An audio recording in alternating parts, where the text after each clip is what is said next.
అసలు నిజం చెప్పాలంటే ఆ రోజువారీ జీవితంలో మనం తీసుకునే దాదాపు 95% నిర్ణయాలు అసలు మన కంట్రోల్లోనే ఉండవని సైకాలజీ చెప్తోంది. అవును, కరెక్ట్. మనమేదో బండి మనమే నడుపుతున్నామనుకుంటాం కానీ ఆ స్టీరింగ్ మాత్రం గతంలో ఫీడ్ అయిన ఒక అదృశ్య సాఫ్ట్వేర్ చేతిలో ఉంటుంది. ఎగ్జాక్ట్లీ.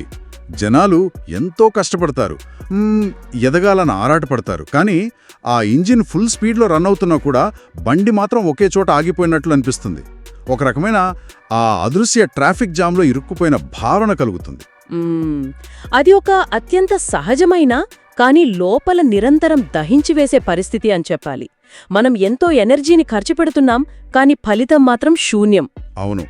అందుకే ఈరోజు మన ఈ లోపైన విశ్లేషణలో సరిగ్గా ఇదే విషయాన్ని డీకోడ్ చేయబోతున్నాం. దీనికోసం మనం ఎంచుకున్న మూలం మిచ్ హోరోవిట్జ్ రాసిన సీక్రెట్స్ ఆఫ్ సెల్ఫ్ మాస్టరీ అనే పుస్తకం. రైట్. ఈ పుస్తకం ఆధారంగా మనం విశ్లేషించబోయేది కేవలం కొన్ని మోటివేషనల్ కోట్స్ గురించి కాదు, జీవితంలో అతిపెద్ద యుద్ధం బయట పరిస్థితులతోనూ లేదా సమాజంతోనూ కాదు, మన సొంత మనస్తోనే అని అర్థం చేసుకోవడం గురించి. అంటే ఇదొక ఓవర్నైట్ సక్సెస్ ఫార్ములా లాంటిది కాదనమాట. ఖచ్చితంగా కాదు. అసలు మన అలవాట్లు మనల్ని నడుపుతున్నాయా లేక మనం జీవితాన్ని నడుపుతున్నామా అన్నది స్పష్టం చేసే ఒక లోతైన ఆత్మపరిశోధన ఇది. అయితే ముందుగా అసలు ఈ సెల్ఫ్ మాస్టరీ అంటే ఏంటి అనేది చూద్దాం. ఎందుకంటే చాలామంది సక్సెస్ అనగానే 100 మందిని లీడ్ చేయడం లేదా కాంపిటేటర్స్ని ఓడించి పైకి రావడం అనుకుంటారు కదా. అదే పెద్ద పొరపాటు. సమాజం ఎప్పుడూ ఆ బయటి విజయాలపైనే దృష్టి పెడుతోంది. హోదా, డబ్బు, గుర్తింపు ఇవన్నీ సక్సెస్కి కొలమానాలుగా మారిపోయాయి. అవును, ప్రతి ఒక్కరూ అవే కావాలనుకుంటారు. కానీ మిచ్ హోరోవిట్జ్ ఒక లోతైన సత్యాన్ని చెప్పారు.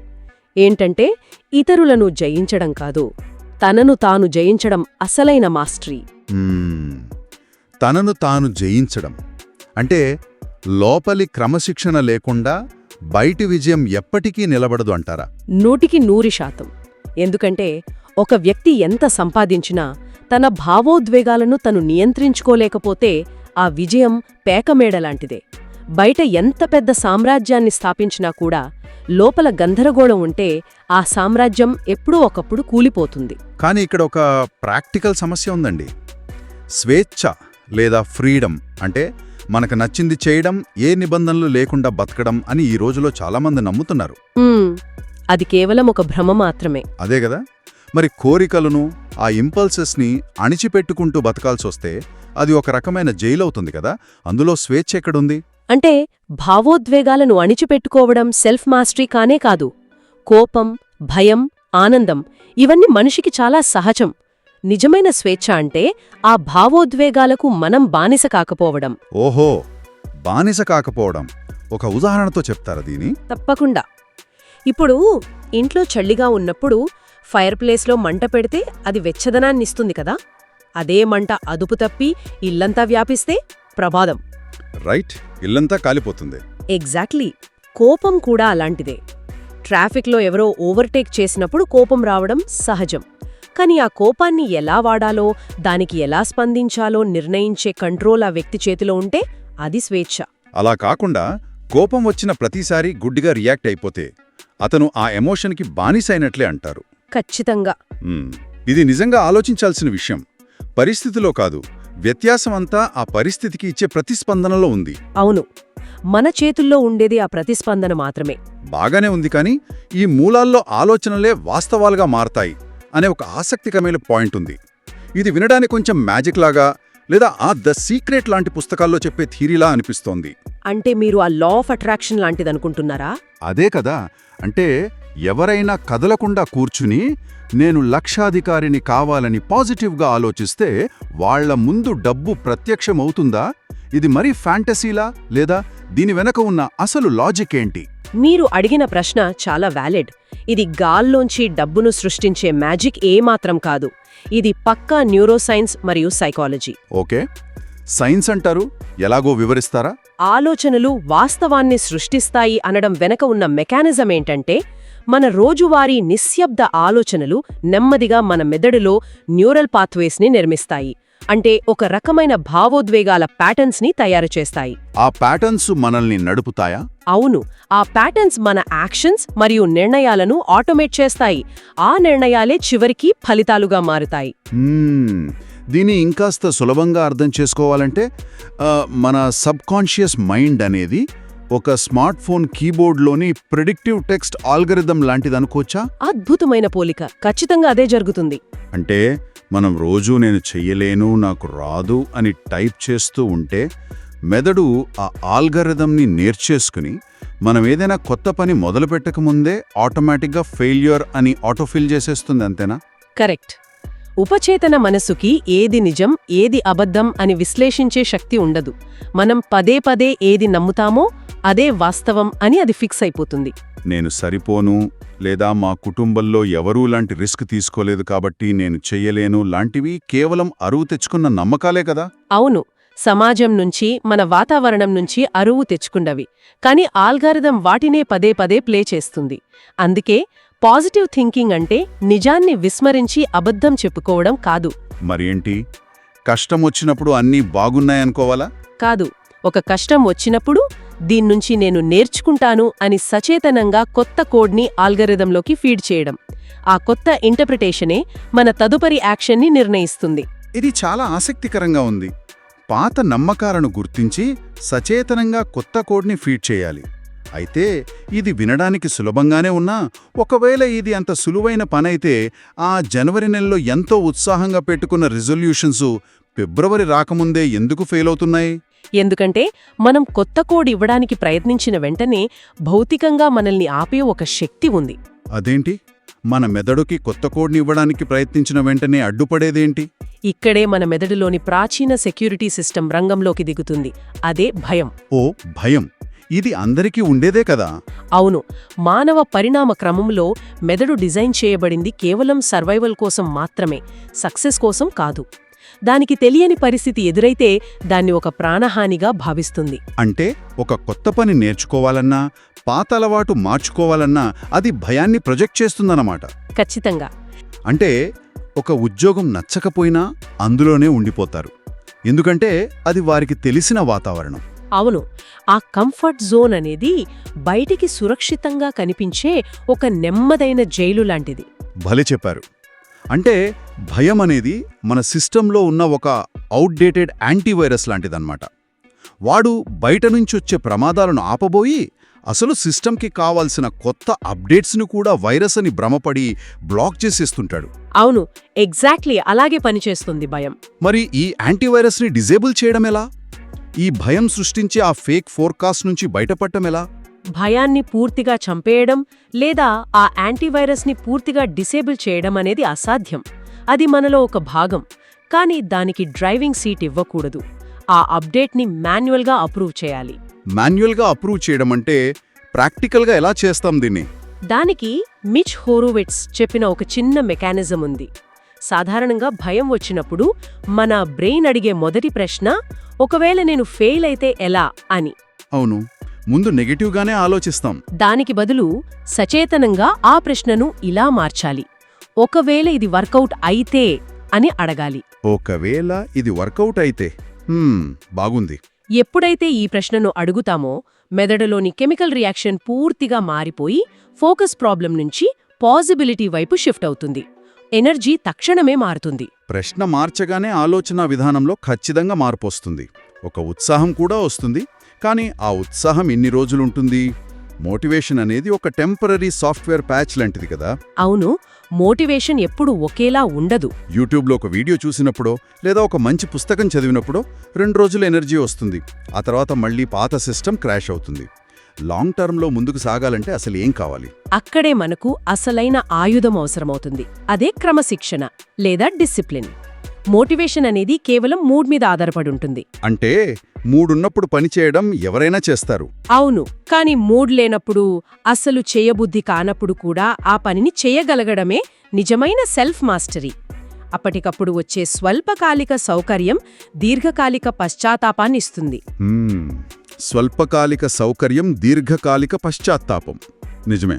అందుకే క్రమశిక్షణ అనేది ఒక శిక్ష కాదు, అది మన భవిష్యత్తు మీద మనకున్న గౌరవం అని అర్థం చేసుకోవాలి. క్రమశిక్షణ అనేది భవిష్యత్తు మీద గౌరవం అనడం ఖచ్చితమైన పాయింట్. కానీ ప్రాక్టికల్ లైఫ్లో దీనికి చాలా ఆటంకాలున్నాయి. ఆటంకాలు అంటే ఈ రోజుల్లో అందరి టార్గెట్ మన అటెన్షన్ మీదే కదా. సమాజం ఒక అటెన్షన్ ఎకానమీగా మారిపోయింది. Social media apps, algorithms, notifications ఇవన్నీ మన ఫోకస్ని లాగేసుకుని డబ్బు సంపాదిస్తున్నాయి. 100% నిజం. మన అటెన్షనే వాళ్ళ ప్రోడక్ట్. ఇలాంటి డిస్ట్రాక్షన్స్తో నిండిన యుగంలో ఏకాగ్రతను కాపాడుకోవడం అనేది అసాధ్యంగా అనిపిస్తోంది. మన అటెన్షన్ని మన కంట్రోల్లో ఉంచుకోవడానికి మూలాల్లో ఏకాంతం అవసరమని చెప్పారు. అవును, ఏకాంతం చాలా ముఖ్యం. కానీ వాట్సాప్ మరియు ఈమెయిల్స్లో ఎప్పుడూ అందుబాటులో ఉండాల్సిన ఒక సామాన్యుడు ఎక్కడో అడవుల్లోకి వెళ్ళి ఏకాంతం సాధించడం ఎలా సాధ్యం? ఇది ప్రాక్టికల్ కాదు కదా.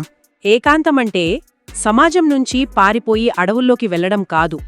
అది భౌతికమైన దూరం గురించి కాదు, మానసికమైన బౌండరీస్ గురించి.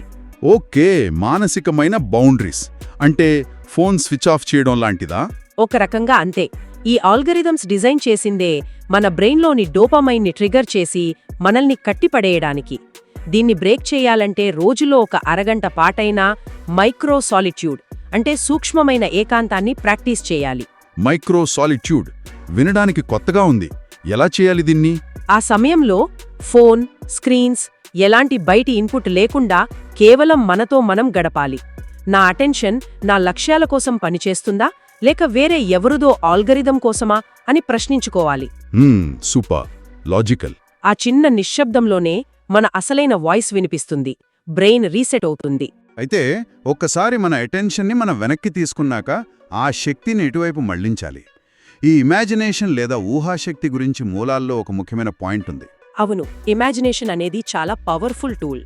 ఇమాజినేషన్ అనగానే అదొక పిల్లల ఫ్యాంటసీ అని చాలామంది అనుకుంటారు కదా. కానీ వాస్తవాన్ని సృష్టించే ముందు మైండ్లో క్రియేట్ చేసుకునే ఒక మానసిక ఆర్కిటెక్చర్ అని చెప్పారు అందులో. ఖచ్చితంగా. ఎలాగైతే ఒక భవనం కట్టకముందే ఆర్కిటెక్ట్ ఒక బ్లూ ప్రింట్ గీస్తాడో, మన భవిష్యత్తుకు కూడా మనం ఒక బ్లూ ప్రింట్ గీయాలి. అంటే మనం ఏం సాధించాలనుకుంటున్నామో దాన్ని ముందుగానే ఊహించుకోవాలన్నమాట. అవును, గొప్ప అథ్లెట్స్ యాక్షన్లోకి దిగకముందే తమ విజయాన్ని మెదడులో 100 సార్లు రిహర్సల్ చేస్తారు. ఇది ఫేక్ కాన్ఫిడెన్స్ కాదు. మరేంటి? బ్రెయిన్లోని న్యూరాన్స్కి ఇది వాస్తవంగా జరిగినట్టే ఒక ఇల్యూజన్ని క్రియేట్ చేసి ఆత్మవిశ్వాసాన్ని పెంచుతుంది. మీరు మీ బెస్ట్ వర్షన్ని ముందుగా ఊహించుకోలేకపోతే దానికోసం పనిచేయడం అసాధ్యం. మనసులో బ్లూ ప్రింట్ గీయకుండా ఇల్లు కట్టలేము అన్నది ఎంత నిజమో జీవితానికి కూడా ఇదంతే నిజం. కానీ ఇక్కడే మరో చిక్కుంది.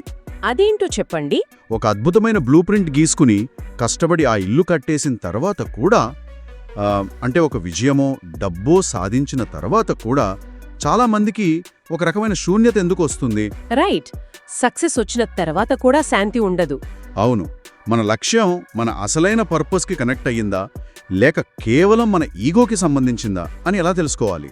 చాలా లోతైన ప్రశ్న అడిగారు. పర్పస్ అనేది నలుగురు చప్పట్ల కోసమో సమాజంలో గుర్తింపు కోసమో చేసేది కాదు. అది మన అంతర్గత విలువలకి సంబంధించింది. అంటే మనకంటూ ఒక మీనింగ్ ఉండాలి. అవును, ఒక పని చేస్తున్నప్పుడు బయట నుంచి ఎంత ప్రెషరున్నా మీ లోపల ఒక రకమైన శాంతి ఉంటే అది పర్పస్. అలా కాకుండా బయట ఎంత సక్సెస్ ఉన్నా లోపల అలసిపోయినట్లు ఉంటే, ఏదో నిరూపించుకోవాలన్న ఆరాకం ఉంటే అది ఖచ్చితంగా ఈగో డ్రివెన్ అని అర్థం. ఈగో ఎప్పుడు ఇతరులతో పోల్చుకుంటుంది, కానీ పర్పస్ అలా కాదు. వావ్, చాలా క్లియర్గా చెప్పారు. తప్పుదారిలో వేగంగా పరిగెత్తడం కన్నా సరైన దారిలో నెమ్మదిగా వెళ్లడమే నిజమైన జ్ఞానమని అర్థం చేసుకున్నప్పుడే ఈ తేడా తెలుస్తుంది. అంటే మనం ఎంచుకున్న దారి సరైనదైతే రిజల్ట్ గురించి కాకుండా ఆ ప్రాసెస్ని ఎంజాయ్ చేస్తామన్నమాట. అయితే ఈ పర్పస్ వైపు నడవాలంటే అతి ముఖ్యమైన చివరి ఆయుధం ఒకటుంది. అదే బాధ్యత లేదా అబ్సల్యూట్ రెస్పాన్సిబిలిటీ. అవును, ఈ మూలాల్లో ఉన్న ఒక పాయింట్ నిజంగా చాలా కఠినమైన సత్యం. మనల్ని రక్షించడానికి ఎవ్వరూ రారు. No one is coming to save you అని చెప్పారు. అవును, ఎవరూ రారు, మనం ఆశించకూడదు కూడా. గతాన్ని, తల్లిదండ్రులను లేదా ఆ సమాజాన్ని నిందించడం ద్వారా అసలు మన జీవితాన్ని మార్చుకునే ఆ స్టీరింగ్ వీల్ని వాళ్ల చేతుల్లో పెట్టేస్తున్నాం కదా. 100% నిజం. చాలామంది తమ వైఫల్యాలకు గతాన్ని ఒక కారణంగా చూపిస్తుంటారు. వాళ్లలా చేశారు కాబట్టే నేనిలా అయ్యాను అని. అవును, అది చాలా ఈజీ ఎస్కేప్ కదా. కానీ అలా బ్లేమ్ చేయడం ద్వారా మార్పు తీసుకురాగలిగే మన శక్తిని ఇతరులకు ధారాదత్తం చేస్తున్నామని వాళ్ళు గ్రహించరు. మరి బాధ్యత తీసుకోవడం అంటే నా చుట్టూ జరుగుతున్న పరిస్థితులన్నీ నా తప్పు అని ఒప్పుకోవడమేనా? కాదు, పరిస్థితులకు వేరేవాళ్లు కావచ్చు, కానీ సరే ఇదంతా జరిగింది కానీ ఇక్కడ్నుంచి వేసే అడుగు నాదే, నా చాయిస్ నాదే అని ఆ స్టీరింగ్ని తిరిగి తీసుకోవడం. రైట్. నా భవిష్యత్తు నా చేతుల్లోనే ఉంది అని నమ్మడం. అవును, గతాన్ని ఎక్స్ప్లెయిన్ చేయొచ్చు, కానీ దాన్ని మన భవిష్యత్తును డిక్టేట్ చేయనివ్వకూడదు. పరిస్థితులు మన చాయిస్ కాకపోయినా ప్రతిస్పందన మన చాయిస్ అన్నమాట. ఈ మొత్తం చర్చను ఒకసారి సంక్షిప్తంగా చూసుకుంటే, సక్సెస్ అంటే ఇతరుల్ని జయించడం కాదు, ముందు ఆ ఇంపల్సెస్కి బానిస కాకుండా మనల్ని మనం జయించడం. అవును, భయం అనే అవుట్డేటెడ్ యాంటీవైరస్ని పూర్తిగా నమ్మకుండా అది కేవలం ఒక ఫోర్కాస్ట్ అని అర్థం చేసుకుని ముందుకు వెళ్లడం. అలాగే తాత్కాలికమైన ఆ మోటివేషన్ ప్యాచ్ల మీద కాకుండా క్రమశిక్షణ అనే సిస్టమ్ అప్డేట్ మీద ఆధారపడటం. అటెన్షన్ ఎకానమీలో మైక్రో సాలిట్యూడ్ ద్వారా మన ఏకాగ్రతను కాపాడుకోవటం, మరియు అతి ముఖ్యంగా జీవితం పట్ల ఎక్స్క్యూజెస్ లేని పూర్తి బాధ్యత వహించడం. కరెక్ట్. ఈ సెల్ఫ్ మాస్టరీ అనేది ఒక రాత్రిలో జరిగే అద్భుతం కాదు, అదొక జీవితకాల అభ్యాసం. అవును, ఎప్పటికీ నేర్చుకుంటూనే ఉండాలి. బయట ప్రపంచం ఎప్పుడూ గందరగోళంగానే ఉంటుంది, ఆల్గరిథమ్స్ ఎప్పుడూ మన అటెన్షన్ కోసం పోరాడుతూనే ఉంటాయి. కానీ మన గొప్ప శక్తి బయట పరిస్థితుల్లో లేదు, ప్రతి క్షణం మనం తీసుకునే ఎంపికల్లోనూ ఆచరించే క్రమశిక్షణలోనూ ఉంది. వండర్ఫుల్. మన మనసు అనే ఆల్గరిథంని మనం మాస్టర్ చేసినప్పుడు ఆ ట్రాఫిక్ జామ్ నుంచి బయటపడి సరైన గమ్యం వైపు బండి కదులుతుంది. ఈ లోతైన విశ్లేషణ ద్వారా ఆ అదృశ్య సాఫ్ట్వేర్ ఎలా పనిచేస్తుందో, దాన్ని ఎలా రీప్రోగ్రామ్ చేసుకోవాలో అందరికీ ఒక స్పష్టత వచ్చిందని అనుకుంటున్నాను. అయితే ఈ ఆడియో పూర్తయి ఆగిపోయిన తర్వాతి క్షణంలో ఎవరికి వారు ఏర్పరచుకునే ఆ మొదటి నిశ్శబ్దంలో పుట్టే మొదటి ఆలోచనేమిటి? చాలా ఇంట్రెస్టింగ్ పాయింట్. అది పాత సాఫ్ట్వేర్ ఇచ్చే భయం అనే ఆటోఫిల్ రియాక్షనా, లేక సచేతనంగా నిర్ణయించుకున్న కొత్త ఆరంభమా? ఆ ఒక్క ఆలోచనే మీ సెల్ఫ్ మాస్టరీకి పునాది రాయి అవుతుందేమో గమనించాల్సిన అవసరం ఉంది. ఖచ్చితంగా. ఆ నిశ్శబ్దంలోని మొదటి ఆలోచన ఏంటో అబ్జర్వ్ చేయడం ద్వారానే ఈ ప్రయాణం మొదలవుతుంది. ఈ లోతైన విశ్లేషణను ఇక్కడితో ముగిద్దాం. ఇలాంటి మరిన్ని interesting and thought provoking discussions కోసం అన్లాక్ థాట్కు సబ్స్క్రైబ్ చేసుకోండి. మరొక ఆసక్తికరమైన అంశంతో మళ్ళీ కలుద్దాం.